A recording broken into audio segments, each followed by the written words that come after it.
We're looking up to Leicester this morning from Welford Road Cemetery. Now, cemeteries are taken for granted, but in the early 19th century there was a real problem of what you do with all the dead bodies, because as population increased rapidly in the big towns, the churchyards of churches in towns became grossly overcrowded, and there were terrible stories of bodies being put into graves already full and crawling with maggots and things like that. And there was a report in 1842 which spurred people to do something about these things. And in fact in 1849 the cemetery was opened.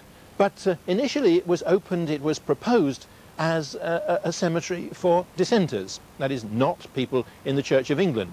And there were a great many wealthy nonconformists in Leicester, Baptists and Unitarians and Methodists and so forth, who got together and said, let's have a cemetery where we can bury our dead decently. And they chose a spot here, and they were all set to start using it when wiser councils said, well, this is a bit daft. Here we've got a town which is rapidly expanding, and we're not all nonconformists. Why don't we have a general cemetery that will include Anglicans as well? In those days, of course, it was a Christian town with no other religions to speak of. And so those councils prevailed, particularly the persuasion of Joseph Whetstone, who was one of the most influential and best of the servants of 19th century Leicester. And so the cemetery was incorporated as a company and opened in June 1849. So it's very nearly 150 years old. It was opened on the same day as the City Museum in Newark by William Biggs, the brother of the man on the statue in Welford Place, and an MP, not for Leicester, but an MP and mayor 3 times. And this morning, I'm not just looking around the cemetery myself, I have with me an expert on Welford Road Cemetery, a member of the Victorian Society, Derek Seaton. And in fact, we're standing in front of the chaplaincy, which was restored by the council, partly as a result of representations by the Victorian Society. So we're very fond of this building. It's now used as a chaplaincy, and we'll be coming, I think, back to it later. But Derek, shall we go and have a look at the cemetery and some of the tombs of the people who lie there today? I suppose it's not a bad place to start with where John Brown's body is buried. Of course, it's not the John Brown, no. But it's a fine monument, isn't it, Derek? Yes, wonderful. It's the work of Samuel Barfield, of course, who was probably one of Leicester's most accomplished and well-known stonemasons of the Victorian period.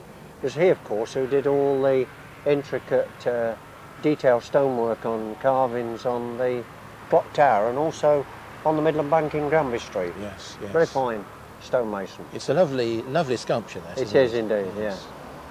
And of course, it's typical of Victorian cemetery furniture, the use of pink granite and white stone.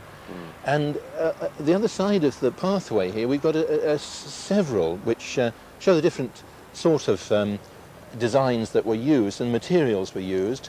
Some of them particularly interesting. There's a Goddard tomb here with pink granite and lovely carved stone, and here a similar one to Joseph Gordon. Now he was a man of special interest to Leicester, wasn't he? Well, he was. He was a man who made his mark on the world stage because he was a very accomplished civil engineer, and he was one of the engineers who tried to overcome the enormous problems of early death in the expanding Victorian cities and towns, very largely, of course, because there were no sewers, proper sewers laid or running water coming in. Leicester particularly had this very terrible problem of early death. Infant death rate, yes. Yes, I mean in the 1840s the average expectation of life in Leicester was 25 years. And in some streets it was only 17. Indeed it was. Joseph Gordon made his name in Austria and Germany, yes. where he was laying sewers, etc. yes. Before he, yes, that's right, 2 of his children are actually buried at Frankfurt. Mm-hmm. And then he was appointed engineer and surveyor to Leicester Council and set about designing the great Beaumont Leys yes. irrigation farm. And indeed some of the sewers that Joseph Gordon laid are still in use today, Well, which is a that's tribute right, to his and I mean, engineering skill. Yes, and I mean every time people go to see the steam up down at the Abbey Pumping Station, that's we're right. reminded that that was part of Gordon's scheme. Yes, yes, yes. And then, of course, he was appointed to probably the top most job in London. prestigious Yes, that's job right. in the country, yes, yes. as the first engineer and surveyor to the new London County Council. That's right. But sadly, this was in 1889. He I'd only died. been with them some 6 or 7 weeks before he died, This and is was the brought name, back yes, here. Yes, yes, that's right. These different headstones, of course, also remind us that the stonemasons, such as Barfield, would have had their huts outside of the cemetery, Yes. where people with money could go to have a look at the patterns and designs and choose whatever headstone they felt appropriate. It's an interesting mixture here, isn't it, of different materials. Indeed. This one is a sad example of just what can happen when the graves are not looked after. I mean, obviously at one time it was surmounted by a sort of urn here, and in fact if the camera looks through you can see it lying on the ground here behind. That's right. And then if we move on, there's several other people of note in Victorian town. That's right.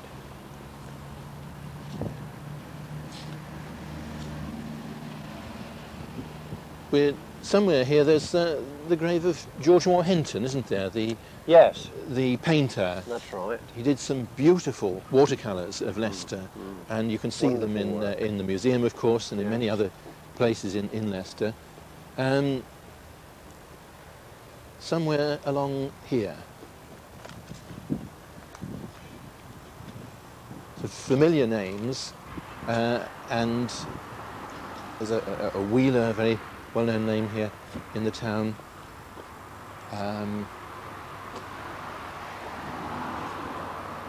Rather plain ones here, aren't they, Derek? Rather less ornate. That's right. And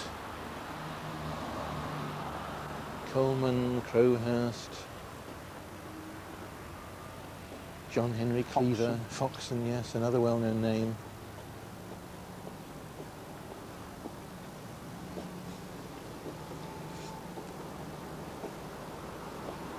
So a very fine, unusual-looking tomb here, isn't there? Yes, it's thought to be one of the designs by Joseph Goddard, who designed the clock tower, and again thought to be the work of Barfield. But we can't be absolutely certain. But sadly decayed, isn't it? It is, but I think it was a thing of splendour when it was erected. Absolutely, absolutely, yes, yes.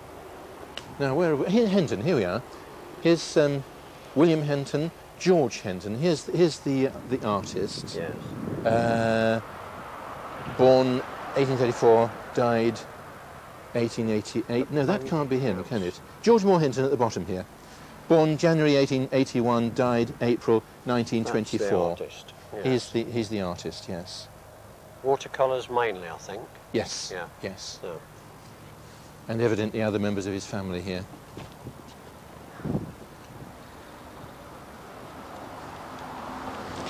Now also we've got the grave of Stretton. Clement Stretton was the authority on railways, wasn't he? Well, that was Clement Stretton Jr. Yes. His father was practising as a lawyer in the town with his brother. He was mayor of Leicester.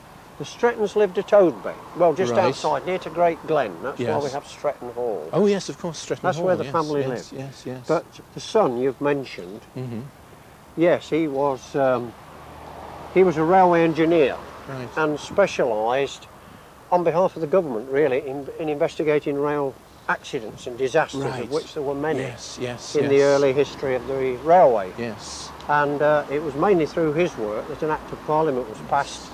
That's right. Yes, here's where they're buried. Yes, yes. Clement Stretton, Alderman and Mayor of Leicester, was the father. This was the son, the consulting engineer. And it was mainly through his work that an Act of Parliament was passed to lay down fairly stringent safety regulations yes, for yes. for the railways.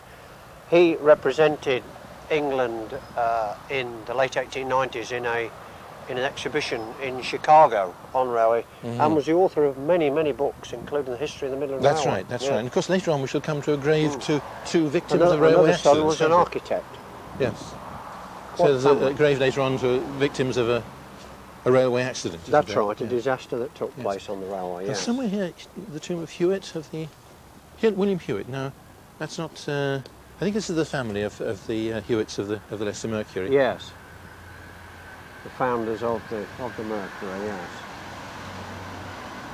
Not quite the founders, but Well, no, they took it over from Thomson Thomson. was the founder. Yes. Sorry. Yes. Yes, that's right. Oh yes, Francis Hames. John Francis Hames, the builder, the architect of the clock tower.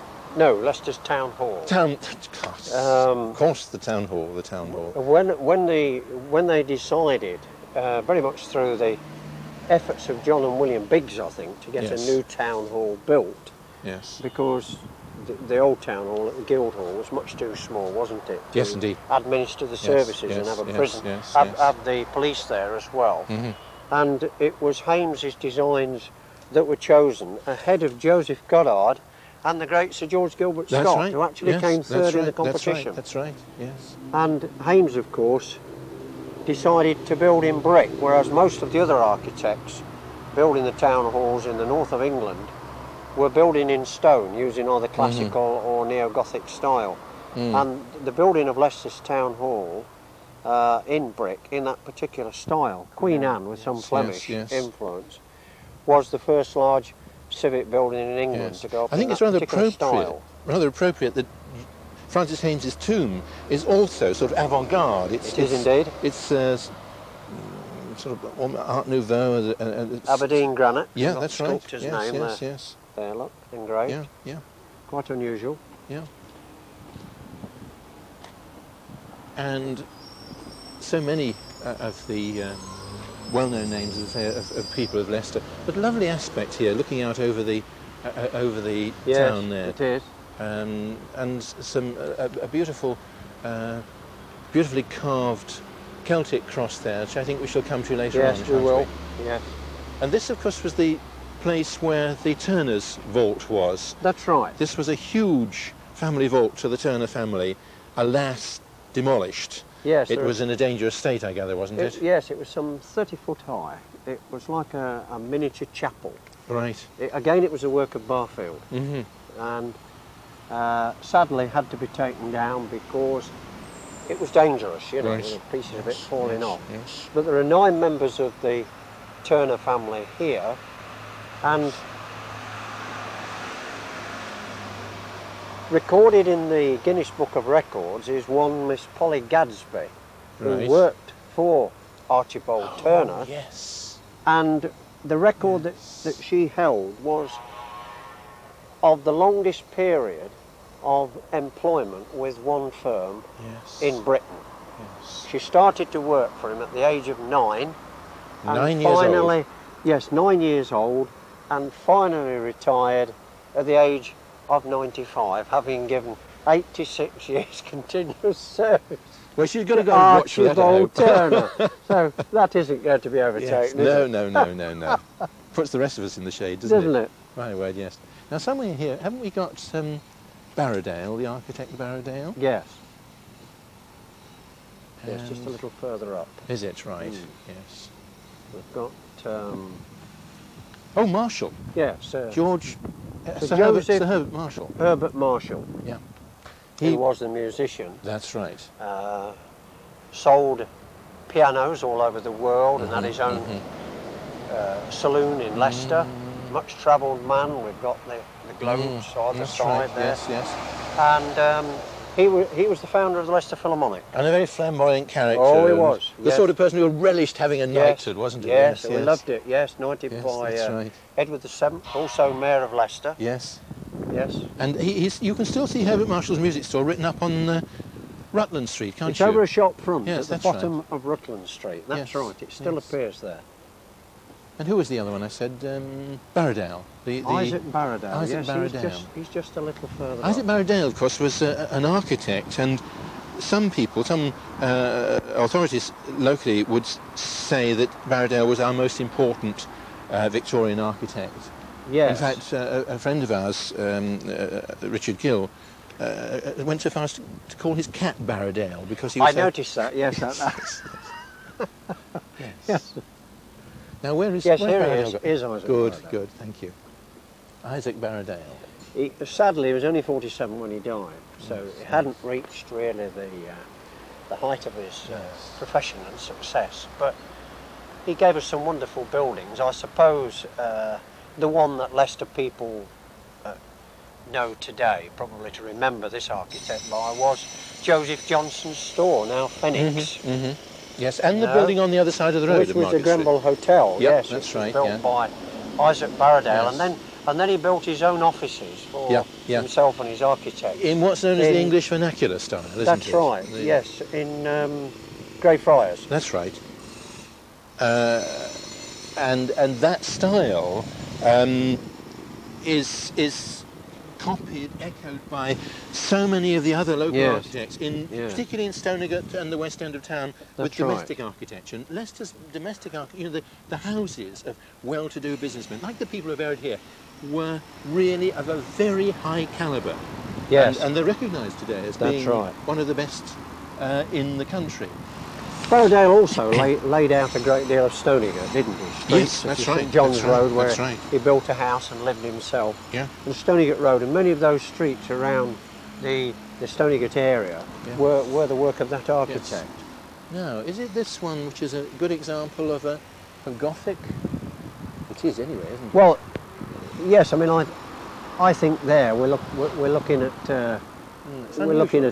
something that is extremely unusual. I mean, it looks to me like a church spire. Yes, yes, yes. I thought, which is probably what the stonemason had in mind. It's a rather nice, the sun's in our eyes here, isn't it? But a rather nice contrast here with a very plain grey headstone here on one side, and this decidedly classical design here with these Grecian columns and carved decoration above them, sort of almost Egyptian look to that, and this elegant Gothic pink granite here to William Henry Stevens, Justice of the Peace. Of course. Which is we don't find a lot of Gothic in Leicester. We did go rather for different styles in our domestic architecture as well. There's not a well. There was often a mix, wasn't there? Yes, if you look at some of the houses, you've got bits of classical, bits of Gothic. A nice, interesting mix sometimes, I think. Oh, and this is an interesting one, isn't it, Derek? Isn't this the cyclists? Yes, that's right. Albert Harris, known as Bert Harris, born in a Birmingham family in 1873. He was 8 years of age when his family moved into Leicester, and he quickly became one of the country's leading amateur cyclists. Right. Of course, in those days, the 1880s, 1890s, cycling and football were the two sports most loved and supported by the working class. Yes. And he quickly began to break English records, set up new distances and times, and turned professional, and was equally successful. Went to race in Australia, where he had enormous success. And he was a member of the London Polytechnic Cycling Club, which was England's premier club at that time. But sadly, and it is recorded here, on Easter Monday 1897, when he was racing on the new concrete track at Aston in Birmingham, near to where the Aston Villa football ground is today, several cyclists collided at speed, and of course they didn't wear safety helmets in those days. And unfortunately Bert Harris was thrown headfirst onto the concrete track and died 3 days later in Birmingham General Hospital.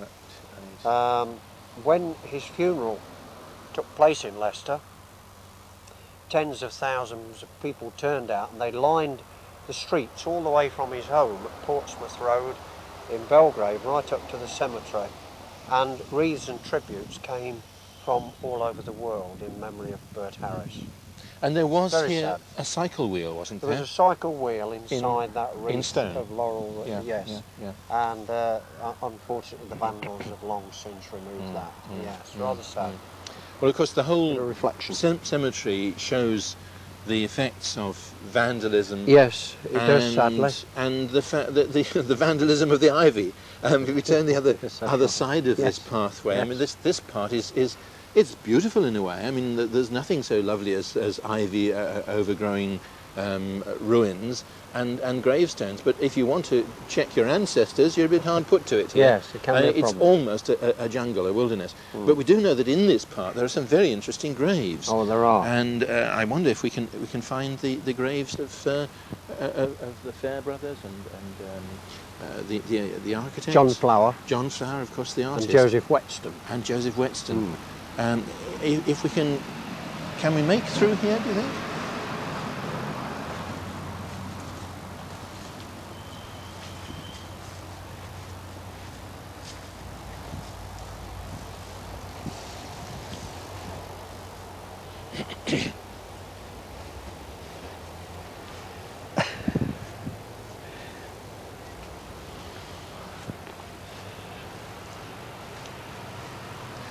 Yes, here's Joseph Whetstone, died in 1868. He was perhaps the most significant person in the creation of this cemetery, because he said from the word go, it's silly to have just a denominational one just for the nonconformists. Let's have a general new cemetery. This is what the town needs. So here's good old Joseph Whetstone. He was the one who insisted on putting first things first, like decent sewerage and water supply.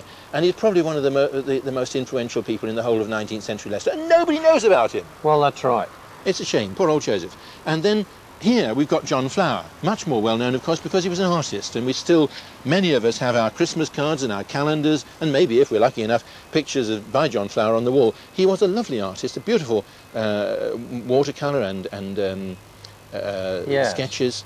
And his daughter and his wife too, I believe. Well, yes, something to say about him. I mean, it was Mary Linwood, yes, the needlework artist, who arranged for John Flower as a young lad to go and spend a year in the studio of Peter de Vint in London. That's right. Where his artistic talents as a watercolour artist were developed. The important thing about him, I think, Malcolm, is that in the early part of the 19th century, there was John Flower painting the buildings of Leicester and Leicestershire. I remember one he did at Kirby Muxloe Castle. Yes. But some of those buildings then went on to be destroyed or taken down, demolished, before photography came in. I always think he did that as deliberately to sort of record the John town. Flower's left us a wonderful legacy, because without it we wouldn't know what some of those buildings look like. There's a lovely gallery of Peter de Vint paintings in Lincoln, by the way. That's right, yes. And behind it there's this beautiful, ornate Celtic cross, isn't there? Yes, it really is something, isn't it? Yeah.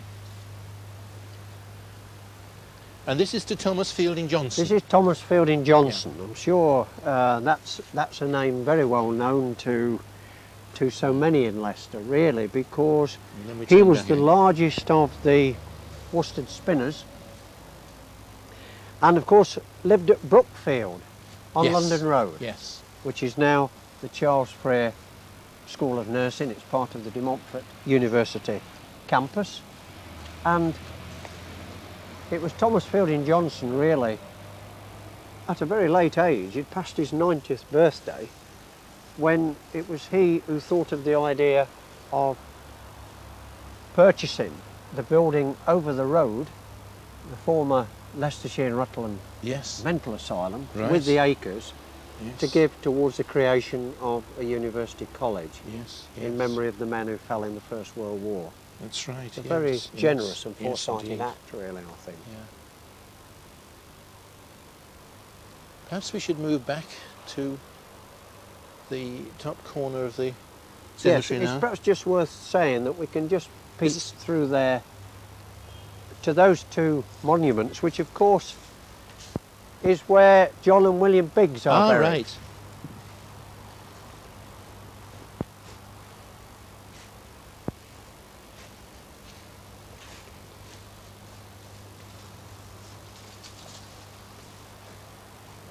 Yes, the two Biggs brothers. John, of course, is probably the better known. He's the one on the statue in the one on the statue in right. Welford Place.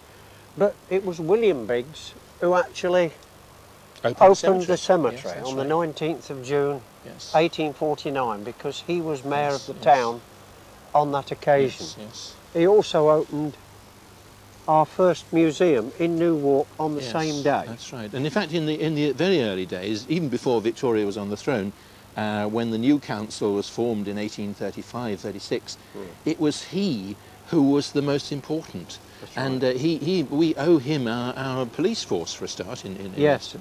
yes, very much so. And we'll see the first police chief's grave later, I think. That's right. Yeah. We And shall. next to it, there is the grave to his sister, Elizabeth Biggs, and his brother-in-law, James Francis Hollings, That's right. who was a sad character insofar as he committed suicide eventually, but he was a very able scientist, a lecturer, one of the founders of the Lytton Phil, and a master at the school in Newark, which is of course the museum, which was opened on the same day Of as course. the cemetery. The story has it that most of the people in the factories were given the day off on that particular Yes, day. yes. Not so much because of the importance of the museum, but the opening of Welford Road Cemetery was considered to be even more important. Yes. But from accounts I've read of it, it never stopped raining all day long. Oh, It was really? really stare-on stuff. Yes, you know? yes. Because this is another Unfortunately. example, Derek, of a vandalised tomb, or That's right. perhaps it's just Yeah. natural decay, Yes. because clearly that once had an obelisk like this one, Exactly. sort of miniature Cleopatra's Yeah. needle on top, That's didn't right. it? That's gone too. But the ivy is pretty fierce stuff, isn't Yeah. it? It does take over with a vengeance. Yeah, yeah. And somewhere near here we've got Mary Royce's tomb. Perhaps we can see that later. Anyway, Yes. we'll get back to the main highway now, I think, if we can find our way through the jungle. It's a good job John Aston keeps this clear, isn't It it? is, isn't it? Yeah. That seems to be his mission in life at the moment. Now this is Thomas Cook's grave, I Yes. believe. And this, in fact, was in a rather dilapidated state until it was repaired at the expense of the Leicester Victorian Society. That's right. In 1991, to commemorate the 150th anniversary of that first trip that Thomas Yes. Cook arranged from Leicester to Loughborough, Yes. really to convey members of the Leicester Temperance Society to their quarterly meeting with other delegates in Southfields Park at Loughborough. That was the very first publicly advertised rail excursion. And do remind me, Derek, he had this idea, this brilliant idea of taking a whole trainload of people on an excursion and hiring a train for the virtually for the first time it Yes, was done. yes. So the beginning of the modern tourist travel business, and he had that idea when he was walking from Market Harborough to Leicester. To attend a meeting in Leicester of the Temperance Society, and the thought occurred to him just after he'd passed the tiny congregational chapel on the main road in Kibworth Harcourt. And of course his wife was more than just a wife in the and his usual daughter sense. too. Yes. They were so involved with the business. And Marianne Mason Cook, his wife, was of course the manageress of his Hotel. Temperance and Commercial Hotel And the in building's Granby still Street. there, isn't it? The building is still there. Yes, yes.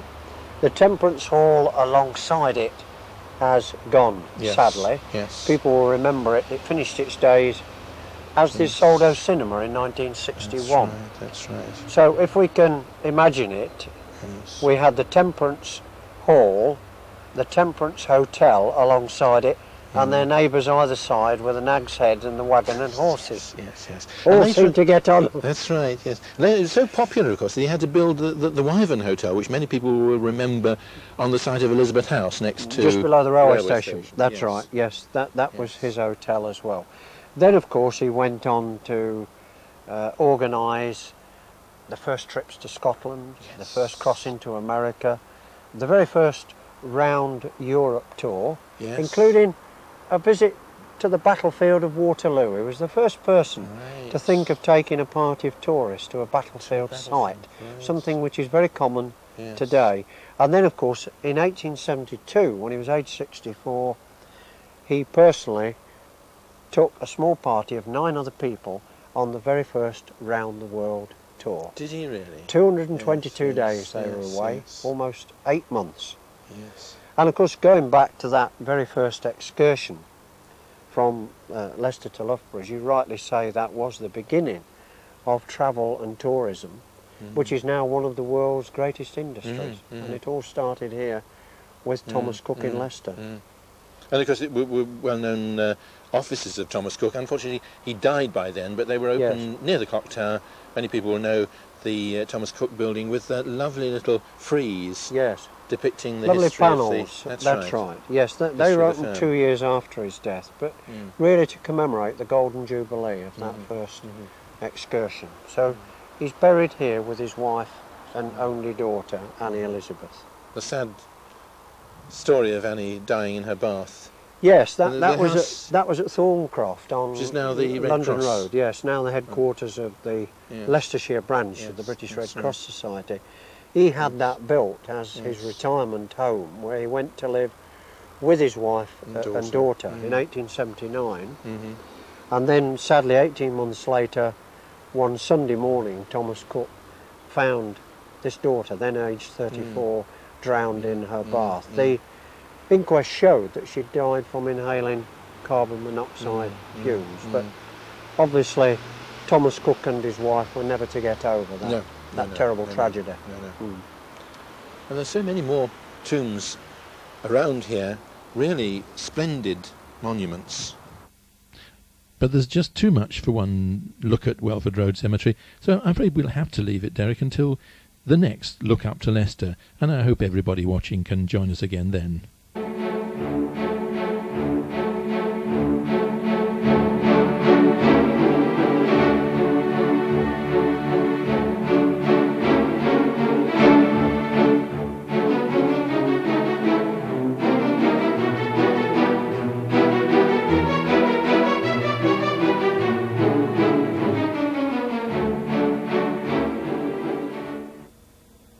Anyone interested in knowing more about the local legacy of Thomas Cook is advised to buy this little book by Derek Seaton, obtainable in all the local bookshops.